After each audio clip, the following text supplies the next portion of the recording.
Hey guys, if you're getting Windows error code 87, don't panic. This error usually appears when a command is typed incorrectly or when system files are damaged. You will often see error code 87 while running DISM or other command line tools. And the fix is straightforward if you follow the steps carefully.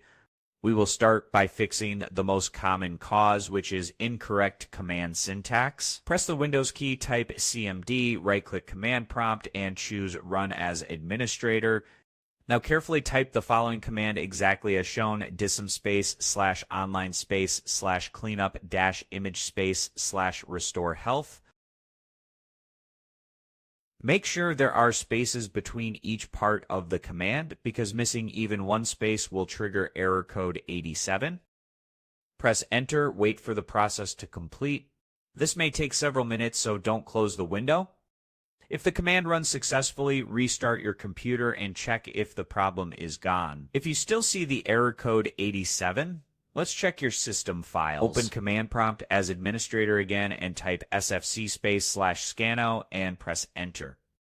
Wait until the scan reaches 100%. This will automatically repair corrupted system files. Once it finishes, restart your PC to apply any fixes found.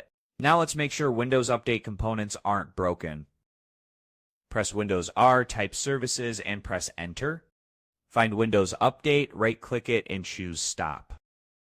Also, stop Background Intelligent Transfer Service or BITS. Next, press Windows R, type C:\Windows \software distribution, and hit Enter. Delete everything inside this folder. Don't worry, Windows will recreate them automatically. Go back to Services and start Windows Update and BITS again. Now try running the DISM command one more time with the correct syntax. If the error still appears, temporarily disable any third-party antivirus software and try again. In most cases, correcting the command syntax and rebearing system files completely fixes Windows error code 87. If this video helped, hit like, subscribe for more tech fixes. I'll see you in the next one.